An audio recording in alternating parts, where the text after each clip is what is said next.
What's up, guys? It's the Odds Couple. I'm Taylor. I'm Sam. We're here with our Week 2 picks and predictions. But first, before we dive into it... For the second time tonight. Yes. We take had two. a little audio issue. We've been filming this for a couple hours. So if you hear the dogs barking and stuff, they can't hold it anymore, so we apologize. Yes. I'm sorry. What are we doing? So before we get into the picks and predictions, we're going to just do a slight recap of Week 1 because we had a really good week. We did. So tell us about it a little bit. Heck yeah, we did. So we went 17-8-1. So that one being the Patriots total was right at 45. So it was a push. But yeah, we picked 68%. Hopefully you guys have been following our videos and tagged along, made some money this week. Hopefully you listened to us. Yeah, absolutely. So yeah, like I said, 68%. We were 6-0 in the primetime selections. I believe this week we're gonna do every single over/under. Yeah.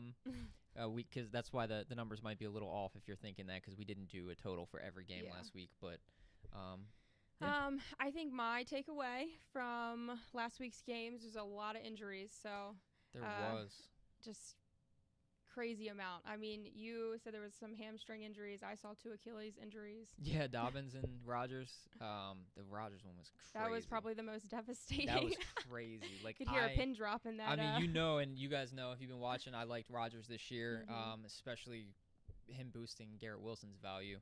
So that one was a gut punch. I'm not even a Jets fan, but that was like hard to watch. Crazy. But yeah, I mean, I think like the lack of focus on preseason like really plays a role in this. Obviously it used to be 4 games and maybe you don't need that much, but they used to kind of play in each game, and then the third preseason game they'd really play a half, 3/4, whatever. It's starting to show. Yeah, now it's like there's 3 preseason games. They don't play it all in 2 of them. The one they play in, maybe they play a drive or a quarter or whatever. Yeah. And you saw that in the injuries, especially hamstrings. Yeah. I'm thinking that was a big role. And clearly they're not warmed up enough. And like sloppy play. Yeah. I mean, I feel like so many teams got off to a rough start. And I mean, we saw it. So out of the 16 games, 12 of them hit on the under.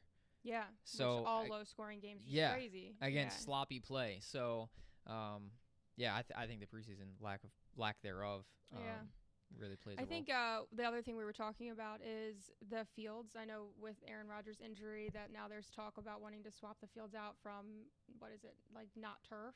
Yeah, so Meadowlands is turf now, which you were mentioning, seeing it on Daniel Jones' face in the Giants game. It was like all over them. It was so gross. Like I couldn't imagine running around and like that stuff just like flicking up in my eyes and stuff. Yeah, I saw at least one lineman sat down and somebody came out and was like, they were pouring like water in their eye or trying something. To get off of them. Yeah, so I saw it on like their arms. I mean, they're sweating, so it's sticking to them, but still, like it's just gross. Yeah, but yeah, the NFLPA is already trying to, push for grass fields, which like I've played on turf and it's like you feel like you're super fast and you probably are playing faster, but it's it's been proven. Still flaws to it though. Yeah, it's been proven to affect and cause more injuries. Safety wise, it's probably smart. Yeah, so forgive me if you keep seeing me look down. Again, our audio issue that we had before, we've been trying to fix it for hours. And has us a little nervous. I'm going to keep making sure that we're not getting cut off here. But anyway, go ahead. All right, well, I think that's a good recap for Week 1. Let's dive into Week 2. Let's start with the first game we have up. Thursday night game, Vikings at the Eagles, -6.5. The total sitting at 49.5. How do you feel? Yeah. So this one actually it's been getting bet down because I know it opened at 7.5, and now it's under that 7, which I love. So I'm all over Eagles. I get that the Vikings, they had a tough home loss to the Bucs, which we kind of, what we did predict. But so typically it's like you kind of look for like a bounce back spot, but the Eagles had a pretty rough showing in the Patriots as well. So I don't think they were happy with the way they got off. They started the season off, and I think that they're not gonna be overlooking this game, even though they kind of stomped them out last year. It was a 24/7 game, completely shut down Kirk Cousins in that offense. But I don't think they're gonna be looking ahead because of that Week 1 that they just had. I think they're gonna come out and kind of put their foot on the gas. I see Hurts having a big day, running the ball, throwing the ball. The Vikings D played a little bit better than I even expected in Week 1. Yeah. But Baker Mayfield led offense versus Jalen Hurts led offense. I mean, it's really no comparison. So I think the Eagles really take it to them on the offensive side of the ball and defensive side of the ball. I just don't see anything that the Vikings could have really added. And I don't see the Eagles really taking that much away from their defense. I know they have 5 new starters and a new, defensive coordinator there and whatnot, but their defense is still good enough to shut them down like they did last year. That's what I see happening. As far as the total, I also see it being under. I see most of those points coming from the Eagles. But Thursday, it's a high over/under. So yeah. I mean, 49.5. And Thursday night football games are typically, sloppy, low scoring, not very fun games to be a part of. I see the Eagles being the ones really putting up the points, and I just don't see the Vikings putting up their. Yeah, I think you were saying before the record for Thursday night games. So I don't know right off the top of my head the stats, but I know there was a while there that every Thursday night it was staying under. Yeah, it was staying under. So we're gonna stay in tradition with this. I mean, what was it? The on the top of my head, I know it was the Broncos and somebody. Last week? Broncos and Colts last year. Oh, okay. Yeah, remember the Matt Ryan game? They just both of them. Neither one wanted to win the game, and it was just it was crazy. But I mean, I like. So we're going -6.5 and under. I think Eagles cover that touchdown, and I think it stays under. Yeah. All right, let's get into the Sunday games. First up, we have Packers at the Falcons +1.5. The total sitting at 40.5. How do you feel? Yeah, so Falcons getting points at home, or 1.5 at home. But I think they win the game outright. We saw. I know last week we had the Bears over the Packers, and I said that Jordan Love really needs to prove it to me before I can trust him. I still don't think that's happened yet. I mean, it was a good game. Don't get me wrong. Yeah. He didn't play terribly at all. But I just feel like as much as the Packers won that game, the Bears kind of lost it. And I feel like they got out of their comfort zone. They had Fields trying to, it's like we talk about with Lamar. Let him do well at what he does well. Yeah, what he knows how to do. Yeah, I mean, so they didn't really have him running as much as he should have. They didn't get their backs involved in stuff. I think the Falcons do, obviously. The Falcons aren't going to change what they do. They love running the ball. Anyone that owns Kyle Pitts or Drake London in fantasy knows that the Falcons love running the ball. Yeah. I think Arthur Smith does that, and I think the Packers can be ran on. I mean, when the Bears did run last week, you saw, granted it was in garbage time, but Roschon Johnson was breaking tackles, looked really good. So I just think that the Falcons can run it on them. I think the Falcons have a pretty good secondary, and I don't see Jordan Love being able to throw as easy as he did against the Bears. If they can just shut down the running backs and Aaron Jones and A.J. Dillon, which Aaron Jones, another hamstring injury like we talked about, he should be fine. He should be playing, but I think the Falcons can really run on that Packers D. And again, if they just stop Aaron Jones, which I think the Falcons can, I think they win it at home. Okay, and over/under, what are you leaning towards? So with that, we said we're going to give you a total every week, and we will. But this isn't one I'm rushing to the window to get. Yeah, this is a window shopping. But I would, there you go. So, but I would stay under. Okay. So it's a low over/under. It is low. There's a lot of low ones. Yeah. Because like I said, I mean, they were 12-4 to the under last week. It makes sense. Until that gets corrected, I think they're gonna show that adjustment. But I would stay under if I had to take it, and I with, like I said, a lot of running and stuff. I think that moving the clock and whatnot. And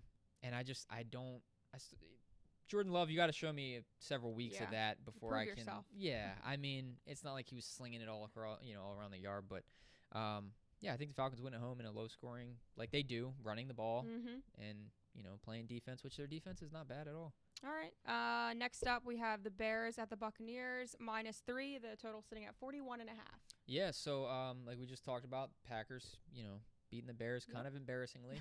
But I like the Bears in a bounce back with that 3. Bucs don't have a great run D. While they had a good game, we actually saw it coming against the Vikings. I think the Vikings take a giant step back this year. And I think the Bucs aren't as bad as people thought, like we've talked about on here before. But Baker Mayfield, back-to-back wins, that's who knows? It's not something I necessarily trust a whole lot.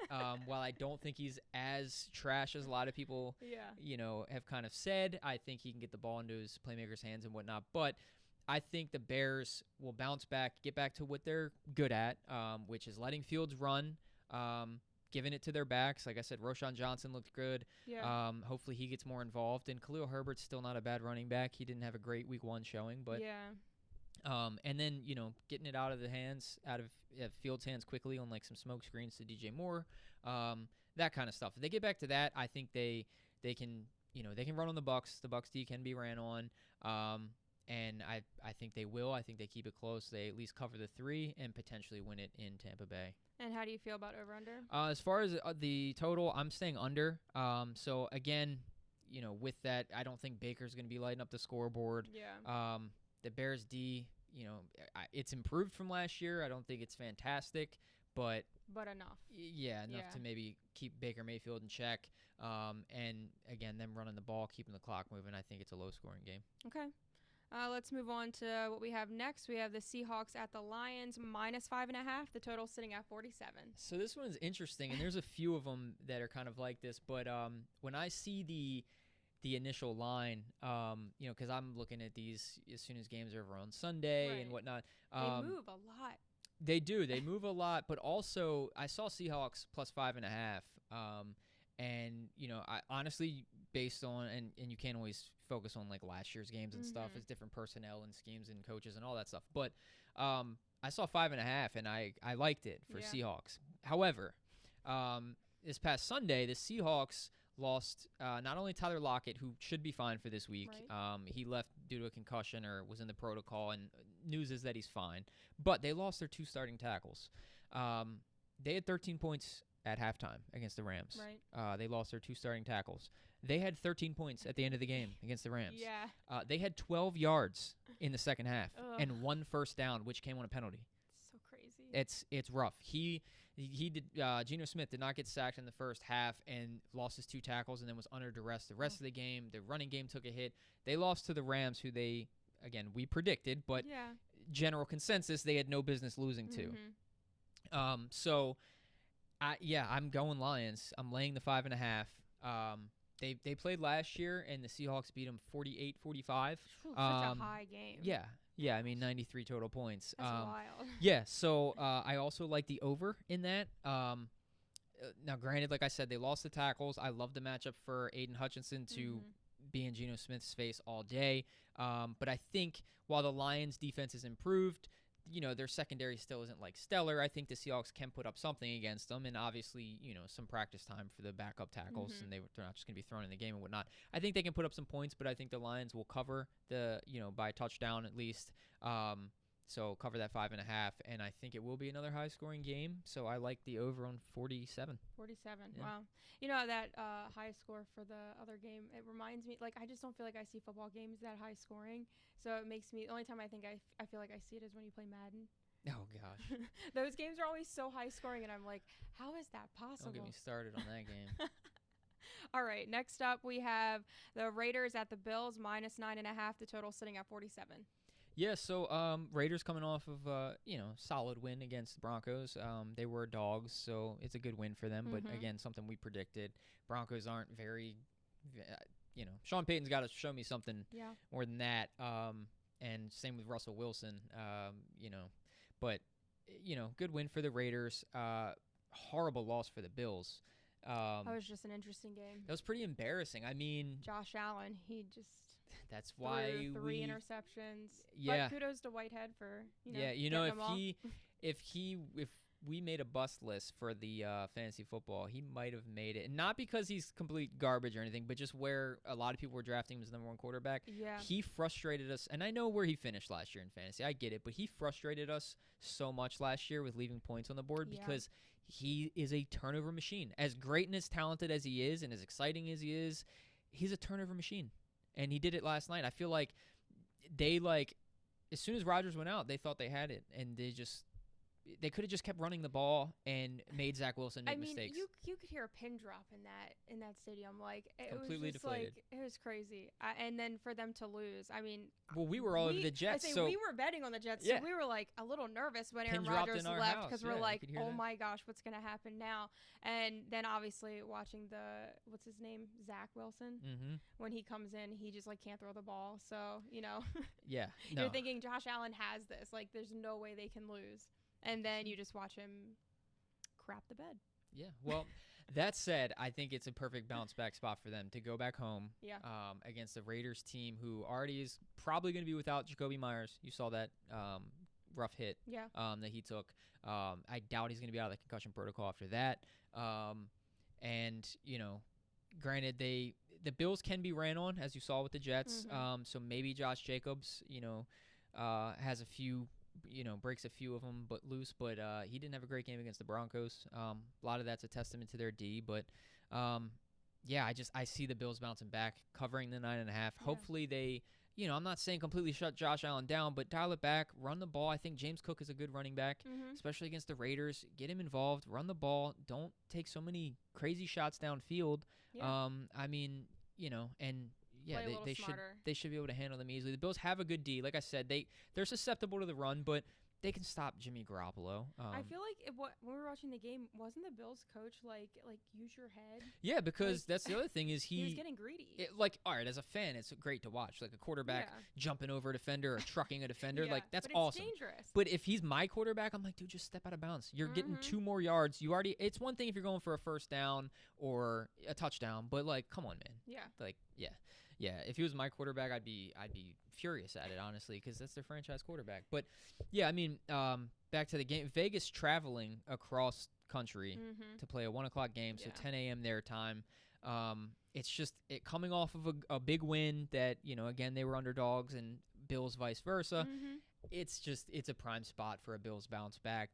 I think they light up the scoreboard on them. I don't think I touched on the total yet. I was about to say, are you taking the over? Yeah, I'm taking over 47. Okay. Again, a lot of things I just said. I think the Bills light up the scoreboard. I think the Raiders can put up some points again especially if they get Jacobs involved. But so I think the Bills lay at least 30 points. It sounds like you're relying on the Bills to lay majority of the points. Sure, and the Raiders can score and they will. I mean, they'll score something. Yeah. But I do like the over and I do like the Bills to win pretty handily. All right, let's move on. We have the Chargers at the Titans +3, the total sitting at 45. Yeah, so Titans, man, I really thought they could have won that game against the Saints. Yeah. We did get the cover, which is great. I feel like no matter what, win or lose, the Titans are just always playing close games. Yeah. And, coming home after a tough loss, and the Chargers had a tough loss as well, I do think that they cover this 3. They're getting 3 again. I do think they cover it. Chargers are another team that can be ran on. It's so crazy because you keep expecting their D to be who they're supposed to be with Bosa and Mack. And, I mean, J.C. Jackson just looks terrible. That pass interference before halftime was so ugly. But, maybe he's never that guy that people thought he was. But still with those, pass rushers and stuff, you just expect their D to be great. Yeah. And it just, man, it never is. But that said, I think – I wish they would use Derrick Henry a little more than they did in week 1. And I know they talked about it, but to have him completely basically split with Tajay Spears, I just think is kind of doing the Titans a disservice, especially doing my fantasy team a disservice. Yeah. But I think biased. if they get him a little more involved, I think he can run on them. He had over 100 yards when they played back in December. The Chargers played that game at home and won 17-14. So that said, I think the Titans can cover that 3 again. And I think it's going to be another low-scoring game. Yeah, the Titans seem to always have an underrated D with Mike Vrabel. But, yeah, so I think it is a low scoring. I think the Titans can cover that 3. Another thing is Eckler. He might play. There's no report saying he won't, but he is dealing with an ankle injury. Yeah. I think, in one of his interviews or his podcast or whatever, he was talking and didn't really mention being out or anything. But keep an eye on that, which is with all picks, by the way. Always look at the injury report. Yeah, things change. Obviously, we're recording this, we're online, so we're held to our picks and whatnot. But of course, things change. Things change up with injury reports and line movements and stuff. And another reason, seamless plug here, to share, subscribe, and stay up to date, especially with our Instagram page. Yes, our Instagram. We can add that. Later in the week. We get out information quicker. Yeah, if things change. So, that wasn't a sleazy plug at all. But, anyway, I like Titans +3. I like it to stay under 45. Kind of a hard fought back and forth game with, low scoring, a lot of running and whatnot. All right. So next up we have the Ravens at the Bengals -3.5. The total sitting at 46.5. Yeah. So, Ravens, gosh, they won and they covered. Which was great for our picks last week, but man, that was a rough week 1. It was a very rough game. Not only did they, what were they up 7-6 at halftime? Yeah, Not the greatest showing for the new look offense. So hopefully that turns around for their sake. But they lost so many people to injury immediately. I mean, J.K. Dobbins is out. Yep. This for the season. Yeah, this season. Marcus Williams is out probably for the season, at least a while. I think their 2 biggest ones are really Andrews. Well, Andrews was already out. Back, though. He should be back. Honestly, the reports are that he probably would have played if it was like a playoff game or something. They knew they'd beat the Texans, so why rush him back? But another team who lost 2 offensive linemen. So Linderbaum and Stanley are both likely out. They're week to week, but they're likely out this week, which is huge, especially for a new offense who's supposed to be throwing the ball more and whatnot. I do not like the Ravens in this spot. It's not looking promising for them. I would 100% take Bengals -3.5. I get that they played them close last year and beat them once, but I mean, this is again a team who just. I don't think we had as many injuries though. Yeah, I mean, we did have a lot of injuries last year, especially the last game, and we could have beat them, but I don't know. I don't see it. No Marlon Humphrey again this week. Yeah. Probably. I don't know. They're saying if he plays, that might change it a little bit. But I mean, they have no one in the secondary. Down 2 starters. They have, Dobbins out, who was the one that ran wild against them last year and really kept them in the game until they decided to sneak it with Huntley from the 4-yard line. But, I mean, I just think Burrow, coming off of an embarrassing loss to Cleveland. He's got something to prove. Yeah, 82 yards. I mean, the Ravens are not holding him to 82. I think, if anything, it's going to be closer to the 500 yards he put on them 2 years ago. They're going to come home after a rough loss, and honestly, I think they just. Yeah, I mean, in Lamar, I don't know. Like, he sat for so long, and then his debut game was just like, he just looked a mess. That whole offense, it didn't look great, did it? I don't know. I mean, Zay Flowers getting him involved, I love that. Yeah, I mean, when he showed up for us in the game we went to for preseason. Yeah. Well, I mean, I wish they'd get him involved more down the field, I will say. That smoke screen that they ran like 7 times was just like, all right, great, it worked once, and now he's just getting tackled for a loss. Yeah. So it's like, I don't know, it's like weird, oddly conservative, and I get it, it's against the Texans, but like at certain points the game wasn't necessarily in hand, and it's just like a little too conservative for me. They can't be that way against the Bengals. I don't think they will be. So I do like an over of the 46.5. Because I think obviously most. But you're going to be relying on the Bengals to put those points up. Yeah, I mean, not necessarily all of them. I think the Bengals definitely cover, so they'll get most of them. But I think they throw on us with ease. Throw on the Ravens with ease. But I do think that the Ravens will put up some points, of course. And so, yeah, I like the over. I like it. I like Bengals -3.5. Andrews may be back. That'll help the offense for the Ravens, obviously. But, yeah, I mean, just Bengals at home, missing secondary for the Ravens. I mean, All right, let's move on. We have the Colts at the Texans +1, and the total sitting at 40. Yeah, so I do like the Texans in this matchup. The Colts definitely made it interesting against the Jags. Jaguars got the cover, which is good for our sake. We'll say I have no idea why they were going for it 4th and 5, down 10, under 2 minutes. It was literally only to try to beat our cover. Yeah. There's literally no other reason. I mean, you kick the field goal there. You need both either way. Yeah. It made 0 sense. And then he breaks 3 tackles to get it. I mean, thankfully they didn't end up scoring. And in fact, in that drive, Richardson got knocked out with a knee injury. He's going to be fine. Supposedly, he's playing this week. But I would take the Texans at home. Texans D isn't all that bad. Obviously, you saw they kind of shut the Ravens down. Who knows how much of that was, again, new offense without much of a preseason work and that kind of stuff. But I think the Texans D isn't complete garbage. D'Amico Ryans, I think, will have him playing decently this year. And 2 rookie quarterbacks facing off. I just think I'm going with the team that I think has got the better defense. They're playing at home, and they have a better run game. I mean, the Colts, obviously Richardson's going to be most of their run game up at least until if Jonathan Taylor ever actually does suit up for them again. But, I mean, who was their running back really this weekend? Like, we watched a lot of the game, and it's like I see Jake Funk out there and stuff. I mean, cool, went to Maryland. But, like, Yeah. So anyway, I think Dameon Pierce, the Colts can be ran on. I think Dameon Pierce does that. Okay. I think C.J. Stroud, he didn't look terrible at times, and I think the Ravens probably were a tougher matchup to play than the Colts for them. And I mean, I will give Richardson credit. He threw the ball better than I thought he would for his first game. Especially if you ask Michael Pittman, he had a lot of targets. But yeah, I'm going with the rookie quarterback that's at home with a better run game and better defense. Okay. I don't really understand why their spread is so low, like +1. What's the point of that? Yeah, I mean I can't tell you that. I mean, I guess if they tie, then we got there you go. There's a boost why I'm taking the Texans because we're getting one. So if they tie, we win. All right. And by the way, if they tie, I am clipping this and posting it. So calling that tie now. And then I touch on Put the your total odds boost on that. I got under 40 for the total as well. Oh yeah, okay.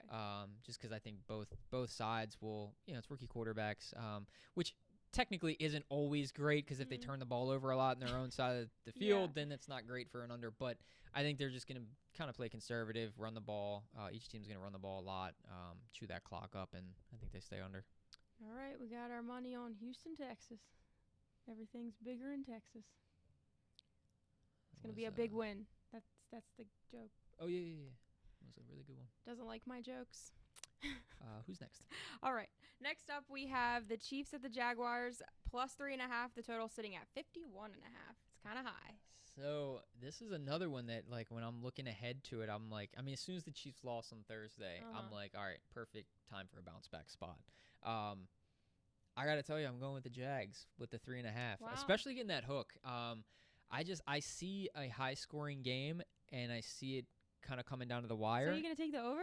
I'm taking the over, yes. Oh my and I'm taking the Jags with that 3.5. I could see the Jags winning an exciting game or, something like, how the Chiefs always end up kicking a field goal at the end to just win anyway. But, like, I see, so they played each other in the playoffs. It was a 7-point game that the Chiefs won.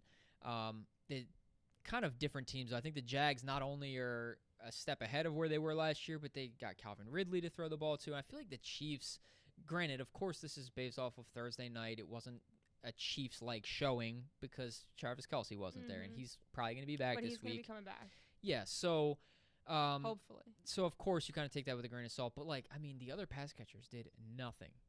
They did something. They did something for the Lions. Yeah. I mean, at this point, if I'm the Chiefs, I'm playing Justin Ross more and Rashee Rice more. I mean, Sky Moore, I feel like he had his granted, he was a rookie last year, but like the way he was hyped up, I haven't seen anything from him. He's been fumbling. He was fumbling punts and kickoff returns last year, but like that's it. That's the only time I ever see him. And then Kadarius Toney was like, gosh, that one game alone is enough to make me want to cut him if I'm a Chiefs fan.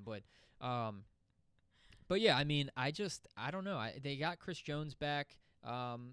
It's his first game. Who knows if he plays like a regular workload and whatnot. They'll have Kelce back. So I do see them, of course, scoring. They're always going to score with Mahomes. But I still don't see them really stopping the Jags a whole lot. And I get the Jags at times didn't look fantastic against the Colts. But, yeah, I don't know. I see high scoring, an exciting game. And I think the Jags will have a shot to win at the end, whether it's stopping the Chiefs or scoring themselves. So especially with that hook, I'm taking the 3.5. All right. And the over, 51.5. And 51.5, I'm taking over. Yeah. Okay. Yeah, absolutely. I mean, and the Lions looked good running the ball against the Chiefs too. So I think the Jags, they've got obviously Tank Bigsby and Travis Etienne there. They both scored a touchdown last week. A couple decent runs by them. I think if they could do that and get them involved more too, I think they could break a few big runs off on the Chiefs. All right. Let's move on to the later in the day Sunday games. We have the 49ers at the Rams +8. The total sitting at 45. Yeah, pretty simple. Shanahan owns McVay, with the exception of the NFC Championship game a couple years ago.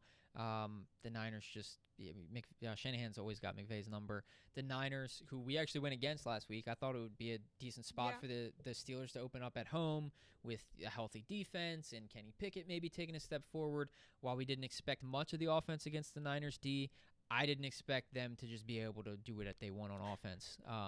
And they did. And I mean, they're not going and playing a tougher defense than the Steelers when they go face the Rams. So I think they can do what they want again against the Rams. And I think while the Rams had a great showing week 1 that nobody expected, except the odds couple. Yeah, I mean, like we like them to at least cover that because spread. We're geniuses. Yeah, there we go. Hopefully we can clip that and play it back next week too. But yeah, I mean, I don't see the Rams doing what they did against the Seahawks against the Niners. It's not happening. Yeah. I'll take the Niners minus the 8. And it is a divisional matchup. So I am gonna stay under the 45. I will say, especially because I do think the 49ers can kind of score at will, but I think it's gonna be much like the Steelers game where they put up like 30, but held the Steelers to 7. So. Yeah, I think Niners put up the bulk of that scoring, and it ends up staying under the 45. Alrighty, let's move on. We have the Giants at the Cardinals +6. The total sitting at 39.5. Yeah, so Giants given 6. So this is another one where, like, was it yesterday? I think I looked, or maybe Monday, after Monday Night Football. Jumped like 3 points or something. Yeah, they opened up at 3.5, and I was all over it. I'm pretty sure it was after Monday Night Football, and I got it in right away while it was 3.5 because I figured it would move, much like the Niners line. But even at the 6, like I still got to take the Giants. They were just completely embarrassed on Sunday Night Football, and at home. I mean, it's just. It can't get any worse, number one. But I think the Cardinals overplayed as well. We had Washington, and Cardinals may not have even covered if it wasn't for that defensive touchdown. Yeah. Their offense isn't going to be doing much the whole year. I think that the Giants really run the ball against them, get Saquon running, Daniel Jones using his legs, and then maybe taking some shots or getting Waller involved. But yeah, I think Dable has them ready for a bounce back game. They kind of need it. I mean, and Cardinals are just, I mean, they're still the Cardinals. It was wild watching them literally try to murder Sam Howell. It was interesting. I mean, their coach said they wanted killers. He wanted killers, so I guess he lived up to it. But yeah, no, I like the Giants and a bounce back to cover at least by a touchdown. And then the total, I'm staying under the 39.5. Really just because I don't see many points coming from the Cardinals. Okay. All right. All right, let's move on. We have the Jets at the Cowboys -9.5. The total sitting at 39.5.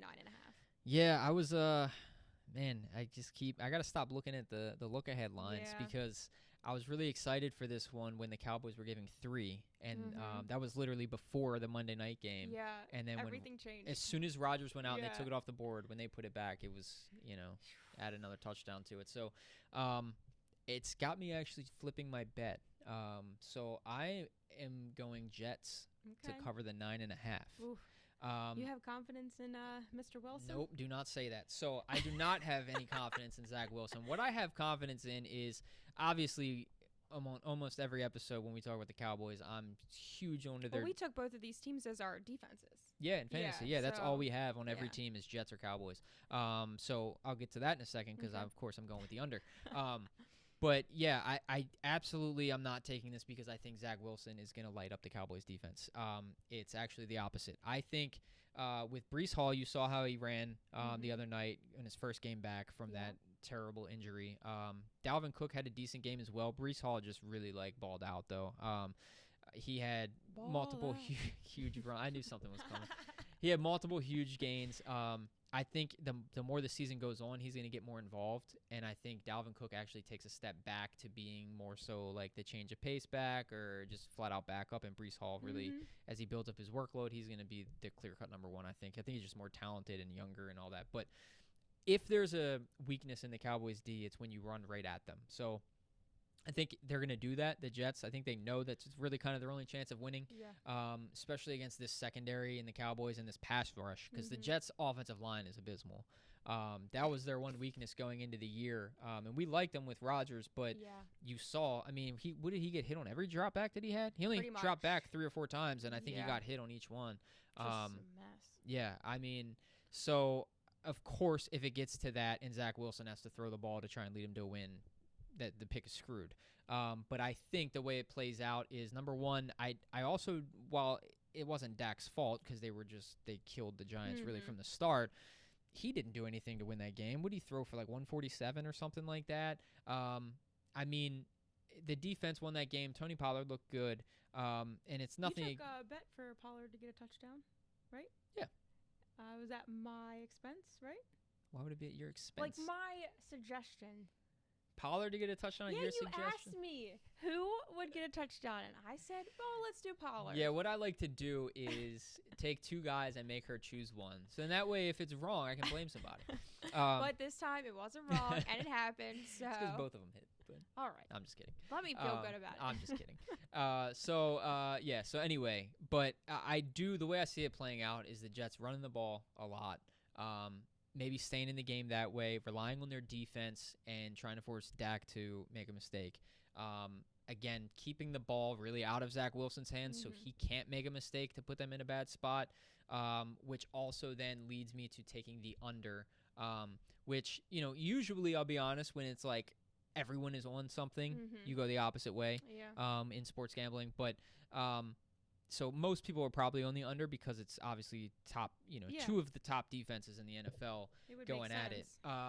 But I don't see it going over. It is a low total, as a lot of these are, like we said. It's 39.5, but I don't see either team lighting it up on the offensive side of the ball. It would have to be like some big mistakes. So whoever can make the least mistakes, I think, is who wins the game. I do think the Cowboys win the game, but I think the Jets keep it close enough to cover the 9.5 and to stay under. Okay. All right. Let's move on. We have the Commanders at the Broncos, -3.5. The total sitting at 38.5. How do you feel? Yeah, so I'm liking Washington. Okay. I know we kind of took them last week, and they, unfortunately did not cover. That was one of the picks that we didn't. Yeah, I know. One of the 32% is all we lost on. So we'll just keep bragging while we can. Digging in there. But yeah, so Washington +3.5. I mean, they could have covered last week. I mean, granted, it's not like they should have by any means. They played pretty terribly to what people thought. But if it wasn't for that strip sack that went for a touchdown, they actually cover. Yeah. This is a spot where Broncos also didn't cover. They lost outright at home. Now, they do have Jerry Jeudy supposedly coming back. Again, keep an eye on that. That obviously helps their offense. It can't hurt it. But they lost their tight end in Greg Dulcich to a hamstring injury. They obviously traded away Alberto, so they have, no tight ends, which, one of the slim pickings. Their old second-round draft pick, led the XFL in receiving, and he's offering to come out and play for tight end for them. He wasn't even a tight end. He moved to tight end. How kind. Yeah, but anyway... So Eric Bieniemy, offensive coordinator for the Washington, he knows this division, obviously coming from the Chiefs. And regardless of what you think of him, if it was him that had that Chiefs offense rolling or Andy Reid, I tend to lean Andy Reid if I'm being honest. But Bieniemy knows this division. Granted, Sean Payton's new here; he didn't face off against him, but similar squad. Russell Wilson, Sean Payton, again, someone that they got to prove it to me before I can trust them and taking them at all. I do think the Commanders keep it a close game, at least stay within that field goal. I'm also staying under 38.5. It's a lot of – I'm almost surprising myself with a lot of these unders that I'm staying with because they're low. But, I mean, Raiders just beat Broncos 17-16. I mean, that was well under this. Yeah. I see a very similar game. While the Broncos don't have a bad D and Washington's offense didn't look great in week 1, which, by the way – Bieniemy, if you're watching this, first of all, thanks and subscribe. But please get Antonio Gibson involved more. I get that he fumbled week 1, but especially in the passing game coming out of the backfield, that stuff, I know it was preseason. It was working, though. And it's worked every year he's been in the league when they do it, but they just never seem to do it much. Second chances are a real thing. Yes, absolutely. If you take nothing from this podcast, know that second chances are a real thing. Anyway. But I think it's much like the Broncos game last week where it's, low scoring, close game. I think Washington covers that. Their defense is still good. Like I said, they gave up a offensive touchdown. They gave up a defensive touchdown on offense. So they really didn't give up anything to Arizona. Russell Wilson is still kind of playing like Russell Wilson a little bit. He looks like he's slightly improved, but we'll see. I think they keep it close and it stays under. Alrighty. Let's move on to the Sunday night game. We have the Dolphins at the Patriots +2. The total sitting at 46.5. Yeah, so Patriots coming off a almost tale of two games there against the Eagles. So we liked them at home last week. I thought they were going to cover that and win the game outright. Mm-hmm. There was, that play at the end where the guy couldn't get his second foot down, Yeah. or they probably end up winning that game. They gave up 16 in the first quarter, one of which was a pick six by Mac Jones. And after that, they gave up 9 points the rest of the game. So 9 points for the last three quarters. Again, could have won that game. I think they bounced back. I think, getting two again at home against a Dolphins team that, they've obviously are very familiar with. Mm-hmm. Their defense, I think, can slow down Tua and Tyreek and that crazy high-powered Miami offense. And, man, they're exciting to watch. But I do think going into Foxborough, I think the Patriots can kind of hold them down a little bit. The Dolphins can definitely be run on. Mm-hmm. Austin Eckler had a good game. Joshua Kelly, the backup, had a good game. And I think Ramondre Stevenson, while Ezekiel, he played more than I thought he would last week, honestly. He ate into Stevenson's carries a little more than I thought he would, but I still don't expect much of him this year. I think Ramondre has a good game. They can run the ball on them, get him involved in the passing game as well. He had 6 catches last week. And, yeah, I think they cover. I think they could win this game for sure. As far as a total, so it's pretty high, I think, 46.5. Yes. So, again, the Patriots D played pretty well last week, especially after the first quarter. I think they're going to run the ball a lot, kind of keep it low scoring, and kind of interesting, in the last 3 years, this matchup, they've played each other 6 times. They've only went over that total of 46.5 once in 6 attempts in the 6 games in the last 3 years. Wow. So I'm taking under. With the tradition. Yeah, I'm staying under. And I'm taking the Patriots +2 and maybe winning the game outright. Okay. All right. So now we're going to get into the Monday night games, plural. Yeah, because doubleheader. This week's a little different. Yeah, doubleheader. We have 2 Monday night games. So the first one is. I'll drink to that. Cheers with my air beer. I know. Where was yours? I don't know. By the way, we're not sponsored by anyone, so I maybe should cover up this label.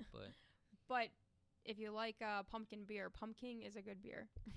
So much for covering up the label. All right, so Monday night games. The first one we have is Saints at the Panthers +3. The total sitting at 40.5. How you feeling? Yeah, a little loopy from that beer. Yeah. Yeah, I like the Saints minus the 3. So yeah, they didn't maybe look so great against the Titans. Still not in love with Derek Carr. But their defense is still the Saints' defense. They played well, and it's versus a rookie quarterback in Bryce Young. I mean, they didn't really have a great showing. They hung with the Falcons a little bit, but I mean, the Saints' D is better than the Falcons. They don't really, I don't know, they just don't have anyone around him yet either. I mean, their number one wide receiver is Adam Thielen. I don't like their running backs in Hubbard and Miles Sanders. So yeah, there's not a lot to love there. I think that the Saints offense can score here.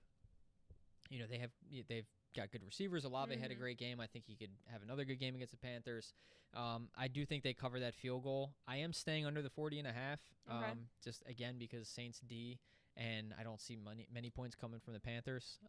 Where they put up 7 against the Falcons last week, I think it was so, 7 or 10 points. So yeah, I don't know. I see a low scoring Saints cover easily. Okay. All right, and the last game on Monday night, Browns at the Steelers +2.5. Total sitting at 39.5. Yeah. So again, 2 totally different games played by these 2 teams. The Browns had a heck of a game beating the Bengals, and the Steelers really just laid an egg. So I've got the Browns minus the 2.5. Okay. Really, mostly, I would like the Steelers in a bounce back spot, but they also dealt with a lot of injuries. Cam Hayward, he's done. He's getting surgery. They lost Deontay Johnson for several weeks, another hamstring injury. So crazy. Freiermuth had a chest injury. He should be back. There's no reason to believe he's not playing this week, but they're down to him and Pickens in the passing game then. They're really going to have to rely on Najee Harris and maybe Jalen Warren running the ball. The Browns look good. Deshaun Watson didn't look bad at all. At least a step above what he was last year. And yeah, I think their D kind of shuts the Steelers down a little bit. Hopefully Pittsburgh's D can kind of bounce back and fill the void from Cam Hayward being hurt. But I just think the Browns cover by field goal. I'm going over on the total of the 39.5. Well, it's a low over under. Yeah, I mean, kind of when you just mentioned the teams, just in my head, like, especially in the AFC North, like the kind of smash mouth football, rely on defense. You kind of think of like a low scoring game on prime time or whatever. But these two teams, again, another one since 2020. It's 6-1. The over is 6-1.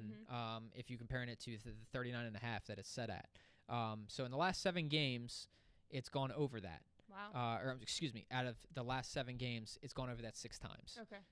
So yeah. So I'm taking the over 39.5. And I like the Browns covering. Alrighty. Well, that concludes all of our games. Yeah. Let's check. NFL it's still games. recording, so we're good. Yay, we made it. Well, guys, yep. So good luck in week 2. Like I said, again, appreciate all the support. Please like, subscribe, share, all that good stuff. It all really helps out a lot. Check out our Instagram just in case we have any quick information videos to put out in case people are hurt, any updates, anything like that. Yeah, for sure. Please follow us over there.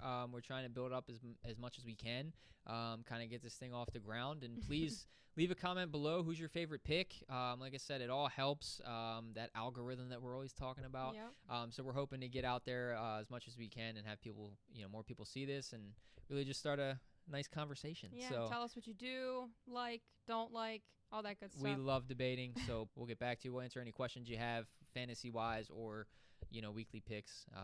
But yeah, that's about it. Anything else? Nope, I think that's it. All right, we'll see you guys on the next episode. Take care. See ya.